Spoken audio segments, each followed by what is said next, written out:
안녕하십니까. 지금부터 여도는 쉘링의 고통이라고 하는 제목으로 강좌를 하나 엽니다. 이 단편 강좌는요, 여러분들이 정신현상학을 읽기 위한 예비적 단계로서 준비한 건데, 어떻게 보면 관념론의 역사라고 하는 제목이 훨씬 더 좋을 것 같아요. 그런데 예도는 이것을 쉘링의 고통이라고 하는 제목으로 바꾸어서 여러분들에게 강좌를 열려고 합니다. 사실은 지금 예도가 이런 비는 몇 년 만에 처음 보는 것 같아요. 독일에서 보고 한국에서는 처음 보는 것 같아요. 이런 비를 보면서 강좌가 가능할지 모르겠어요. 그런데 어쨌든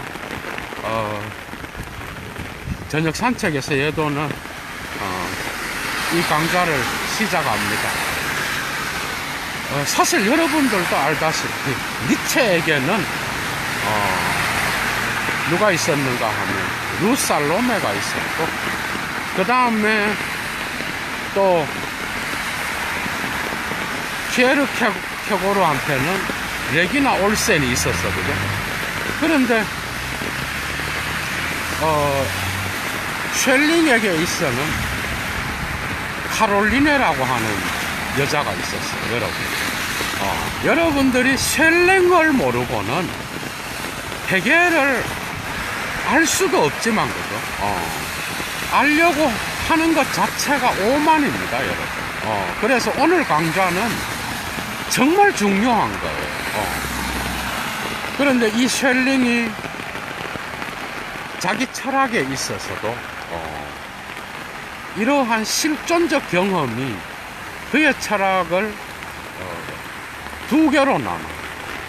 그러니까 사실은 카롤리네라고 하는 여자는 여러분들도 아시는 분은 아실 거예요. 슐레겔의 부인이었어요. 슐레겔 형제에게 있어서 동생이 아니라 형 슐레겔의 부인이었는데, 예나에서 잠시 같이 기거하다가, 그죠? 이 카롤리네가 슐레겔을 버리고 쉘링과 결혼하게 됩니다, 여러분. 그래서 쉘링 역시도 이 여자와 결혼하여 살기 위하여 그 당시에 유명했던 예나에서의 그 낭만주의 모임을 파괴하게 돼. 그러니까 엄청 중요한 여자예요. 그런데 쉘링이 이 여자가 일찍 죽게 돼요. 같이 결혼해서 살다가. 물론 뭐 예나를 떠나서 나중에 비르츠부르크로 갔다가 또한 다시 돌아오기도 하는데, 이 여자가 죽고 쉘링은 인간적 자유의 본질이라고 하는 책을 씁니다, 여러분. Das Wesen der menschlichen Freiheit 라고 하는 인간적 자유의 본질. 이게 일종의 실존주의의 출발점으로서 중요한 철학이다. 그러니까 여러분들이 아셔야 되는 게, 쉘링은 헤겔과의 관계에 있어서 헤겔에 영향을 주었다가 헤겔로부터 영향을 받아서 실존주의자가 돼요. 독특한 관계죠. 그러니까 그가 초기에 썼던 System der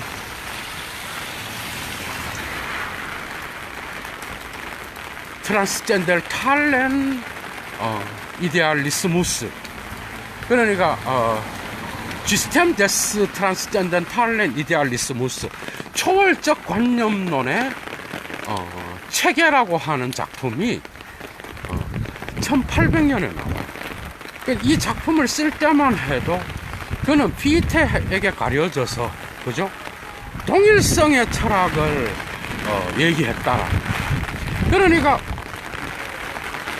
피테의 초월적 자아, 절대적 자아 개념을 자연 철학과 연결하여 객관적 관념론으로 나가는 책이 바로 이 초기 작품이야. 그런데 쉘링이 여기에서 이 동일성의 철학을 바꾸면서 실존적, 그러니까 긍정 철학으로 나가게 되는 계기가 바로 이 슐레겔의 부인의 죽음이에요. 자기 부인의 죽음인 거죠. 그러니까 이 세계에는 절대적 자아가 어떤 역사를 바꿀 수 있는, 그래서 신적 본질과의 연결 안에서 신의 자유를 인간이 가질 수 있다라고 하는 그 피테의 신념을, 그죠? 거부하게 되는 거야. 이제 강조가 되는 것 같아. 이해가 되죠? 이제 자연적 피테로 넘어갑니다. 사실 피테는 여러분들이 아셔야 되는 게, 독일 관념론은 프랑스 혁명이 나왔다고 해도 과언이 아니에요. 이게 프랑스 혁명과 엄청나게 관계가 있어요, 여러분. 물론 칸트가 이미 해놓은 그런 작업이 있었지만, 칸트 자신만을 갖고는 이러한 절대적 관념론, 헤겔의 절대적 관념론까지 나갈 수는 없었어요. 그러니까 피테가 칸트의 철학을 주관적 관념론으로 바꿨고요. 그 다음에 이 주관적 관념론을 쉘링은 자기의 동일 철학, 동일성 철학, 이데알리테츠 필로소피를 통하여 그는 객관적 관념론으로 바꿨어요. 이것을 헤겔은 절대적 관념론으로 갖고 갑니다. 이런 독일의 관념론의 역사는 철저하게 프랑스 혁명에 대한 자유라고 하는 개념, 그리고 프랑스 혁명을 향한 이 독일 관념론 철학자들의 찬양이 들어 있었다라는 거죠. 이해가 되죠, 여러분? 여기서부터 이제 달라지는 역사가 이런. 피테는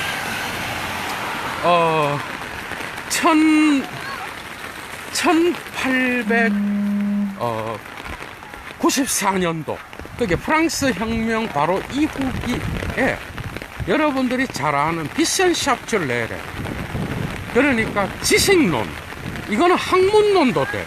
그러니까 학문론이라고, 비센샤프트 레레라고 하는 책을 저술합니다, 여러분. 그런데 이것은 칸트가 나누어 놓은 순수 통각의 개념에서 칸트가 자기 의식을 통하여 드러나는, 그죠? 자아의 이원론을, 그죠? 통하여 순수 통각을 이야기하잖아, 그죠? 자기 자신을 인식하는 자기를 볼 수 있는 또 다른 자아. 그 다음에 여기에서 칸트는 자기 의식의 통일성을 보았다고 한다면, 이것을 피테는 지식론에서, 학문론에서 1794년도에 나온 이 학문론에서 자기의 절대 자아론을 주장하게 되는 거예요. 이 절대 자아론은 다른 게 아니라 이 칸트의 자기 의식의 통일성을 완전히 신적 지위로까지 끌어올리는 그런 과정이야. 이 자아론은 다른 게 아니라 칸트가 자기 의식 안에서 순수 통각 아래에서 자기 의식을 보았던 그 지점에서 피테는 이미 칸트가 판단력 비판에서 사용했던 지적 직관, 지성적 직관이라고 하는 개념. 그래서 칸트는 이 신적인 자연 세계의 아름다움을 신적 목적론과 연결하여서 인간에게 조금 부여할랑말랑했던 이 개념을 갖고 오는 거야. 지적 직관이라는 개념. 이거는 다른 게 아니라 신적인 것을 인간의 인식 능력에 의하여 파악할 수 있는 거라는 거야. 사실 이것은 중세의 스콜라 철학자였던 쿠자누스가 사용한 비시오 인텔렉투알리스라고 하는 지적으로 봄이라고 하는 개념이에요. 그게 지성적으로 본다는 거는 다른 게 아니라 인간의 감각 직관을 통하여 들어온 것들을 오성이 가서 붙잡아서 파악한다는 개념이 아니에요. 그게 아니라 칸트가 이것을 불가능하다라고 보고 판단력 비판에서 이야기했던 잠시 목적론과 연결했던 그 부분을 비테는 이 세계의 역사성 안으로 갖고 온 거예요. 그러니까 지적 직관이라고 하는 개념, 인텔렉투엘레 안샤우웅이라고 하는 이 개념을 갖고 와요. 이 개념을 갖고 와서 신적 직관을 신의 무한자, 무제약자에게나 해당되는 그러한 것들을 인간의 자아가 볼 수 있다라. 그런데 여기서 비테는 신적인 무제약자의 개념을 인간의 자아에다가 갖다 붙여버려요. 그래서 그는 무신론자라고 대학에서 쫓겨나게 돼요. 그런데 이게 뭔 말인가 하면은 칸트가 순수 통각을 통하여 나는 생각한다 아래로 포섭시켜서 자기의식의 단계에 두었던 그 통각의 개념을 그는 지적 직관을 통하여 자아와 비아의 통일을 통하여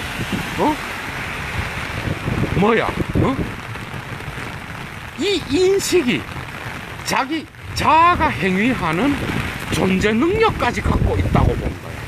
그래서 자아의 행위를 타트 한둘룽이라고 해요. 이게 정말 중요한 개념이에요. 여러분, 이 강좌는 정말 여러분들이 필기하면서 신경 써서 들어야 될 거예요. 그러니까 이제는 이 인식 능력이 존재 능력까지도 산출하는 그런 능력이 된 거예요. 그러니까 인간의 절대 자아라고 하는 아프졸루테스 이히가 탄생되는 순간인데, 이것은 프랑스 혁명의 영향을 받아서 인간의 자유로 이 세계의 역사를 세울 수 있다라고 하는 비테의 강한 신념이 들어있었어요. 그러니까 비테는 그 나중에, 그죠? 나중에 그 독일이 되게 보수적이었어요, 여러분. 이해가 돼요? 프랑스 혁명을 못 받아들였다고. 사실 셸링의 여자 부인이 되었던 카롤린에도 프랑스 혁명을 옹호하다 감옥까지 가거든. 거기서 도와줘서 슐레겔이 카롤린이랑 결혼하게 돼요, 여러분. 이해가 돼요? 그런 정도로 독일은 엄청 보수적이었다고. 그런데 이 자유. 그래서 비테의 자아로는 뭐야? 인간이 인식 능력뿐만 아니라 그 인식을 통하여 인간이 행위 능력까지도 결정할 수 있는 타트 한둘룽. 타트도 행위란 개념이고 한둘룽도 행위란 개념이야. 이 두 개를 붙여서 인식뿐만 아니라 존재를 결정하는, 그래서 절대적 자아가 돼버려. 그래서 지식론의 제1원리는 자아론이에요, 여러분. 이해가 돼? 그러니까 비테의 학문론의 제1원리로서의 철학의 원리가 뭔가 하면은 자아론이에요. 이 자아는 언제나 비아를 필요로 해요. 비아. 독일어로 니히트 이히예요. 이 비아라고 하는 거는 뭔가 하면은 자아가 자기의 대상, 객체로서 갖고 있는, 자아 밖에 있는, 그러나 자아만이 창조할 수 있는 게 비아야. 이 되게 어렵습니다, 여러분. 이걸 갖고 또 지적이 장난을 친다고, 여러분. 그러니까 여러분들이 철학을 하기 위해서는 이런 것들이 다 필요한 거예요. 오늘 강좌를 정말 잘 들어야 돼요, 여러분. 그래야 정신현상학으로 들어갈 수가 있어요, 여러분. 그러니까 이 지적 직관을 칸트는 뭐야? 예술가라든지 아니면 천재적인 그러한 능력을 가진, 그리고 이 세계의 신적 목적을 인지할 수 있는 판단력 비판에서 다루면서 잠깐 언급한 거를 피테는 아니 그게 필요가 없다. 모든 인간에게는 이러한 지적 직관을 갖고 있고 이런 신적인 능력을 신적인 것을 볼 수 있는 이 능력이 인간의 자아에게는 있다라는 거예요. 그래서 인간은 자기 자신의 지적 직관을 통하여 객체를 창조할 수 있는 거예요. 그러니까 비하는 자아가 자기 자신을 창조할 수 있는 조건으로서도 작용하지만 마치 한계를 결정하기도 하지만은 결국은 이 두 개를 종합해요. 그게 바로 구상력이야, 상상력이야. 그러니까 아인빌동스크라프트는 피테에게서는 칸트와는 다르게 자아와 비하의 통일을 이야기하는 거예요. 그러니까 역사의 객체를 창조하는 게 자아예요, 여러분. 신적인 지적 직관을 갖고 있는 게 인간이야. 그 인간의 주체. 그래서 여기서 주관적 관념론이 나오는 거예요. 이해가 되죠? 그런데 이 주관적 관념론이 이제는 무신론적 색채를 띠게 되니까 피테는 강단에서 쫓겨나게 되는 거예요. 그래서 그가 또 독일 민족에게 고함 이런 또 작품을 써서 또 유명해지잖아요. 그 피테의 사명은 그런 거였어요. 그게 인간의 주체가 역사를 창조하는, 그래서 비하를 창조하고 객체를 만들어내는, 그건 바로 신적인 지적 직관을 통하여 가능하게 됐다라. 그러니까 그 지적 직관은 모든 인간의 자아에게 있다라는 거예요. 이해가 돼? 이제 인간이 신이 돼버리는 거야, 여러분. 그런데 이제 셸링으로 가게 되면은 여기서 여러분들이 해결을 이해하느냐 못하느냐가 여기서 결정되는 거야. 셸링은 1800년도에 그죠? 피테의 철학의 절대자아를 받아들여서 1800년도에 초월적 관념론의 체계라는 책을 써요. 그런데 여기에서는 이 절대자아를 인간으로 처음에는 받아들이면서 인간의 자아와 구분하기 시작해. 그러니까 셸링은 어떻게 보면은 아주 신앙적인 그런 사람이었어요. 그러니까 초월적 자아, 그러니까 절대 자아를 그대로 받아들이고 지적 직관이라는 개념도 또 받아들여. 그런데 이 지적 직관을 그는 유한한 인간의 자아가 신적인 무제약자의 자아, 그리고 절대적 자아는 신의 자아가 돼버려요. 그러니까 셸링한테서는 이제는 다르게 나타나는 게 있어. 그게 뭔가 하면은 이게 이제 나중에 헤겔한테서는 논리학으로 가요. 그런데 뭔가 하면 이 두 개의 개념을 알아요. 신은 자기 자신의 정신 안에서 자기 스스로 자족하면서 자기 스스로를 창조하는 존재. 이해가 돼? 그런데 이 신은 자기 자신 안에서 자족하기만 하는 게 아니야. 이게 정신철학이에요. 그런데 이게 자연철학으로 가는 방식이 뭔가 하면은 신은 자기 자신 안에서 자기 스스로를 창조할 뿐만 아니라 자기 스스로를 자기 바깥으로 외화시켜. 이해가 돼? 외화시키면서 자연적인 것을 만드는. 그러니까 초기 셸링한테서 자연적인 것과 정신적인 거는요 정말 숭고하고 신적인 거야. 그래서 셸링이 이러한 사유를 통하여 23살의 나이에 예나 대학교 정교수는 아니지만은 대학에서 가르칠 수 있는 그런 교수로 오게 된다고. 그러면서 거기에서 시인들이 나타나. 누군지 알아? 노발리스랑 슐레겔 형제야. 여러분, 여기에서 이미 셸링은 티빙겐 시절의 신학교 때 이미 헬더링과 친구였고요. 엄청난 그러한 시적 능력을 가진 자였어. 그러니까 셸링은 이미 티빙겐 시절에 헬더링과도 관계를 맺었고, 예나로 오면서는 노발리스라고 하는 위대한 시인과 그 다음에 또 슐레겔 형제와 알게 됩니다. 그런데 더 웃기는 건 셸링이 이쪽으로 교수로 오게 된 물론 시간 강사지만은 오게 된 계기가 누구예요? 뭔지 알아요? 괴테가 추천을 한 거예요. 엄청 재밌죠? 그래서 거기에서 이제 괴테의 인간의 절대 자아를 이제는 신적 자아와 분리시키기 시작해. 그런데 이 인간의 자아는 이러한 신적인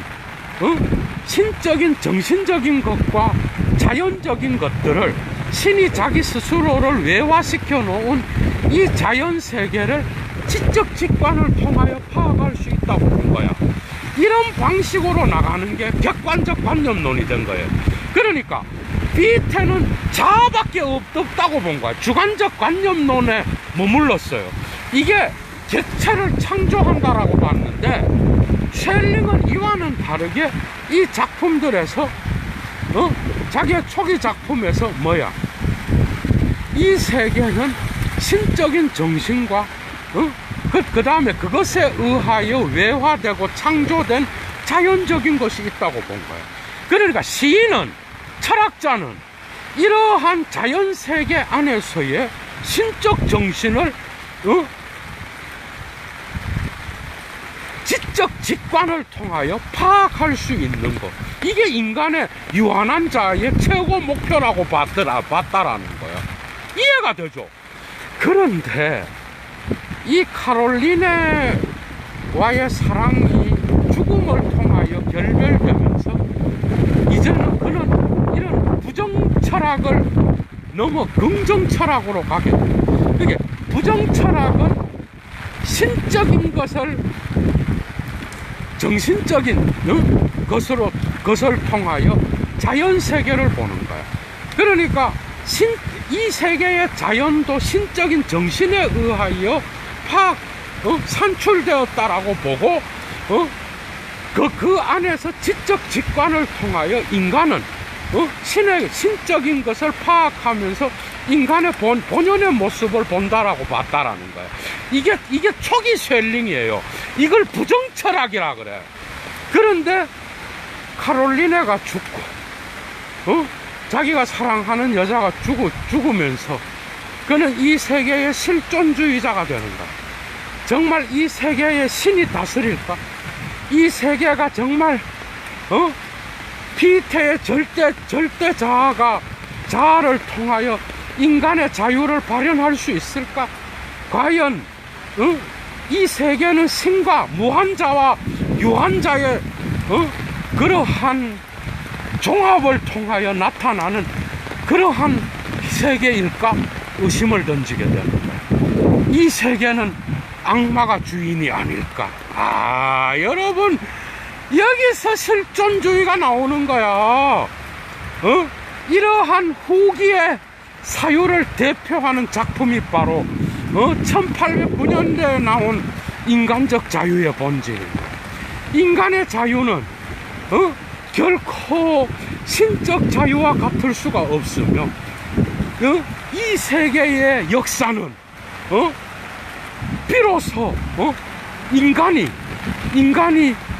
이 세계의 역사는 신적인 것으로서만 구성된 것이 아니라 악마적인 것, 그래서 고통이 따르고 죽음이 따르고 이 세계에는 아픔이 있고 그 다음에 신적인 것에 모순되는 일들로 가득 차 있다라는 걸 알게 됩니다. 이건 사실은 헤겔이 동일성, 그러니까 헤겔이 이 초기 셸링으로부터 초월적 관념론의 체계로부터 영향을 받아요. 그리고 그의 초기 작품들로부터 영향을 받는데 받아서 쉘링의 동일성 철학을 까버린다고. 그게 정신현상학에 나와 있어요, 여러분. 그게 뭔지 알아? 그게 초기 쉘링이 동일성을 뭘로 본지 알아? 스피노자의 영향을 받았어. 그 여러분들이 이런 철학을 알려면 이런 철학소를 다 알아야 돼요. 그러니까 공부를 정말 많이 해야 돼. 여도가 이미 스피노자의 철학을 다 해놨잖아요. 그 1차 자료에 접근할 수 있게끔. 그런데 스피노자의 영향을 받아서 이 세계는 다 일자야. 일자로 구성되어 있어. 그래서 신의 정신에 의하여 이 세계의 자연 세계는 전부 다 신이 외화하고 신이 창조한 거야. 이해가 돼?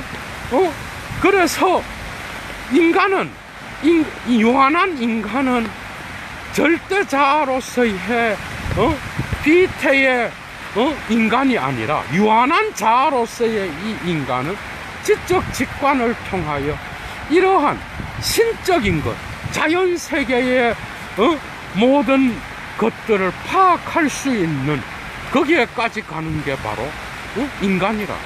그러나 여기서 무차별적인 대립은 동일자로 나타나는 거야. 그 여기서 여러분들이 알아야 되는 게 비로소 절대자라는 개념이 나타나.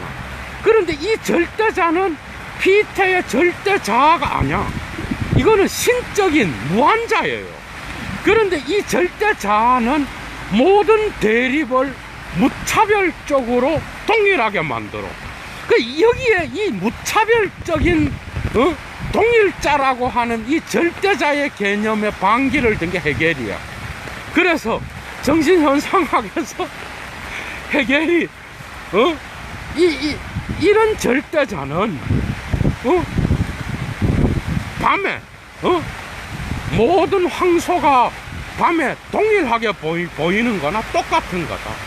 여기에는 변칙법적 운동도 없으며 부정성도 없으며, 그리고 여기에는 단지 신이 자기 자신 안에서 만족하는 그러한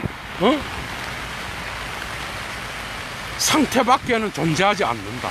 그래서 이 절대자는 결코 자기 자신 안에서 스스로 자족하면서 이 세계의 자연 세계를 창조한 자가 아니다. 신은, 신적인 것은 이런 무한자와 초월적인 것 안에만 머무는 게 아니라 이 역사 안에서 부정성을 내포하고 있는 거다. 이렇게 나가는 거야. 그게 엄청난 거죠. 그게 신적인 것이 이 자기 스스로를 이 역사 안에서 창조해 나갈 때는, 그죠? 언제나 이 세계 안에 부정성을 포괄한다라는 거야. 이게 이제 초기 셀링한테는 없는 거였다고, 여러분. 이게, 그러니까 초기 셀링이 헤겔의 그래서 셀링뿐만 아니라 피테를 형식주의적인 철학자라고 까면서 자기의 변증법적 철학을 이야기하잖아. 그래서 제일 중요한 것은 헤겔이 이러한 것들을 자기 철학에서 다루면서 쉘링과 피테하고는 당연히 갈라지고 쉘링하고 갈라지는 지점이 절대자의 개념. 그게 다스 아프졸 루테라고 하는 이 절대자는 쉘링한테서는 일자에 의하여 이 정신적인 것에 의하여 자연적인 것들을 외화를 통하여 창조하는, 그래서 절대자가 이 세계 안에서 자연적인 것을 통하여 나타나는 거야. 그래서 두 개는 지적 직관을 통하여 인간의 유한한 자아에 의하여 파악될 수 있다라고 보는 거야. 그런데 여기는 부정성이 없어. 고통이 없어. 모든 대립과 모든 모순을 넘어서 있는 거야. 그러니까 긍정적인 것밖에는 없는 거야. 이해가 돼요?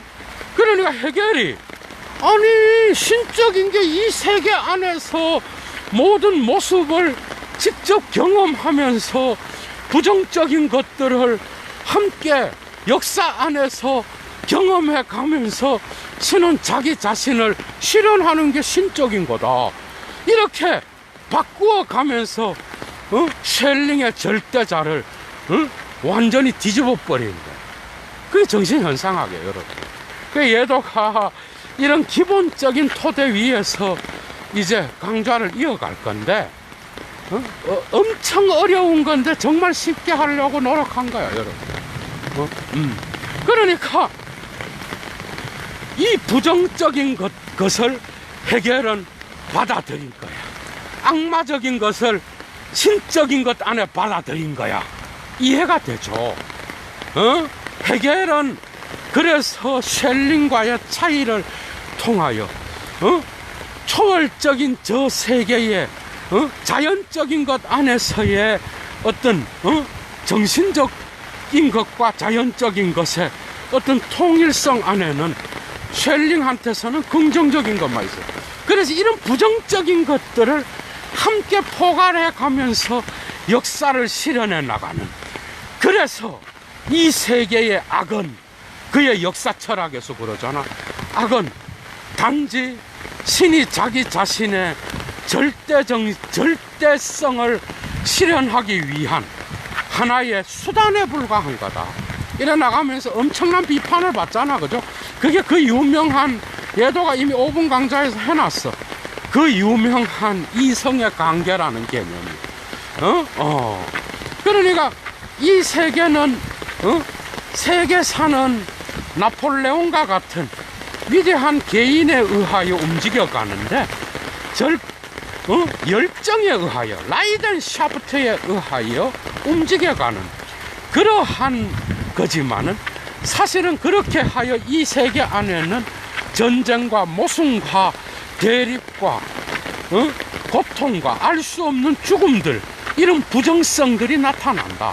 그런데 그것은 결국 신의 절대정신, 신의 절대적인 목표를 향하여, 신의 이념을 향하여, 절대 이념을 향하여 나아가는 그러한 수단으로서 결국에는 신의 목적이 실현될 것이라고 하는 이런 역사 철학을 만들게 됐다라는 거예요. 그런데 이제 이게 중요한 게 아니야. 그래서 자기 철학의 부정성은, 그죠? 초기에는 많이 발견되지 않는 거예요. 그러니까 쉘링이 헤겔로부터 또다시 영향을 받는 거야. 그 독특한 관계야. 쉘링은 헤겔에게 영향을 주었고 또다시 헤겔로부터 영향을 받아서 실존주의자가 되는 거야, 여러분. 그러니까 그가 말년에 베를린으로 다시 돌아와서 교수가 되는데요, 그때에 그 유명한 키에르케고르, 야콥 브루크하르트, 그 다음에 엥겔스, 그 다음에 그 유명한 아나키스트였던 러시아의 바쿠닌, 이런 자들이 앉아서 후기 셀링의 강의를 들었다는 거 아니야, 여러분? 헤겔은 일찍 죽잖아요. 그런데 셀링은 콜레라에 걸려서 죽은 헤겔의 자리를 대신하여 들어가서 강의를 했다라는 거 아니에요? 그게 그 유명한 인간적 자유의 본질 이후에 나타난 쉘링 철학의 그러한 부정성, 이 세계는 신적인 것과 인간적인 것의 단절이다. 아, 여러분, 그리고 이 세계 안에는 인간의 자유는 결코 신적인 자유와 일치할 수가 없는 거다. 인간은 이 세계에서 모순을 경험한다. 인간의 실존에는 유한자와 무한자의 통일이 있는 게 아니다. 그러면서 헤겔을 이제 막 까는 거야. 그게 영향을 받긴 받았어. 헤겔의 부정성의 개념으로. 키에르케고르가 이 강의를 듣고 레기나 올센과의 경험을 통하여 엄청난 실존주의자가 되잖아, 여러분. 근데 이 실존주의자는 또 그리스도를 통하여 신에게로 나아가는 방식을 취하기 때문에 또 다른 방식으로 키에르케고르는 또 매력적이잖아, 그죠? 이런 식으로 연결되는 거예요, 여러분. 관념론의 역사가. 그러니까 결국은 쉘링이 엄청난 홍수가 예도 앞을 지금 가로막고 있어요. 천천히 건너야 돼. 통과를 할 수 있을지도 모르겠어, 여러분. 그러니까 쉘링이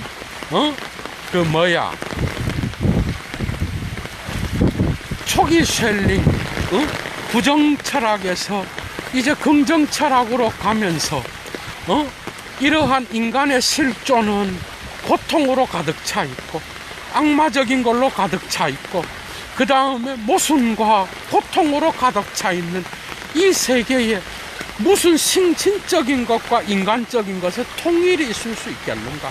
무한자와 유한자의 결합이 어떻게 있을 수 있겠는가?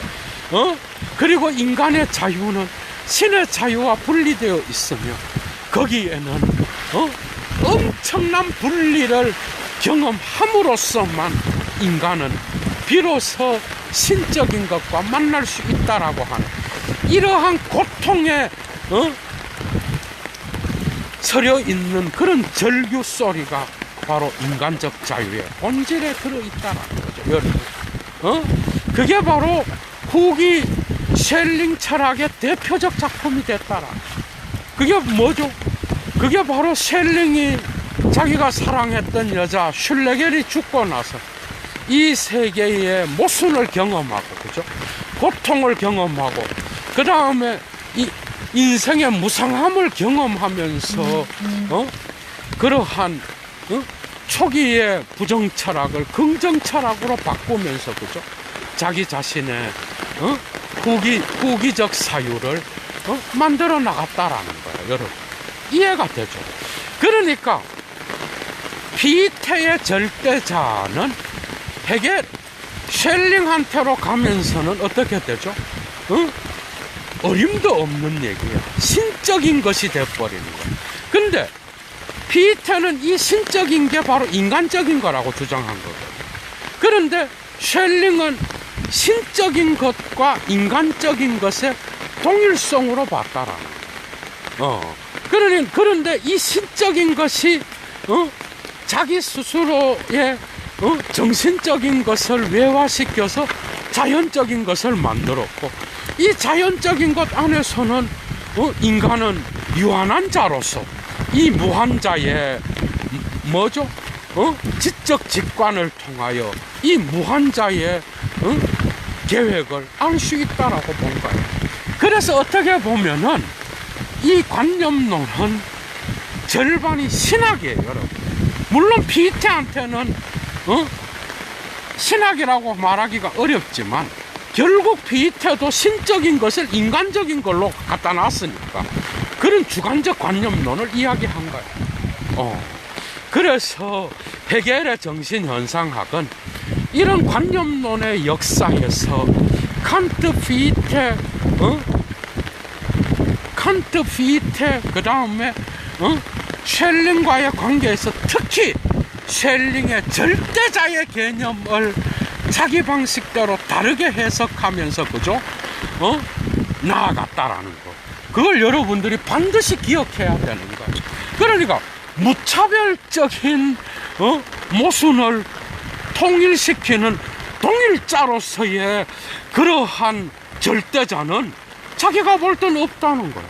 절대자는 이 현실 세계 안에서 이성적인 것으로 나타나야 되며, 그리고 그 이성적인 것은 자기 안에 모순과 대립을 포함하고 있으며 그것을 끊임없이 지향시키면서 이 세계의 역사성 안에서 현존하는 그러한 이 세계의 역사성의 부정성을 극복해 가면서 자기 자신을 실현해 나가는, 그래서 인간의 이성적인 것과 결국은 결합되어서 자기의 절대지에 이르기까지, 그죠? 이 세계는 결국은 무한자와 유한자의 통일로서, 존재와 인식의 통일로서, 그 다음에 실존과 본질의 통일로서 나타나는 거라고 하는 이러한 부정성, 그것을 신적인 것 아래로 갖고 왔고, 그 다음에 이런 것들이 통일되어서 통일되어서 쉘링과는 다른, 그죠? 그러한 헤겔 자신만의 철학을 만들어낼 수 있었다라는 거. 여러분들 전체적으로 관념론의 그 전통 안에서, 그죠? 여러분들이 헤겔의 차이점을 충분히 오늘 발견할 수 있잖아, 강좌를 통하여, 그죠? 이런 방식으로 여러분들이 예도가 내일부터 1차 자료 강좌를 읽어 나갈 때 이런 관점에서 이제 또 헤겔이 이런 것들을 설명할 때에 예도가 따로, 그죠? 또 보충 설명을 해가면서 이어나가겠습니다. 여러분, 재밌었죠? 조금 간추렸지만 정말 어려운 것들을 여러분들이 그래도 독일 관념론의 이러한 역사를 통하여, 그죠? 셀링과의 구별점을 여러분들이 찾아낼 수 있다라는 거, 아주 중요한 거겠죠, 그죠? 그래서 예도는 고민하다가 이 강좌의 제목을 셀링의 고통, 사실은 관념론의 중요한 역사겠죠, 그죠? 고통으로 잡아봤습니다. 여러분, 좋은 하루 되십시오. 추스!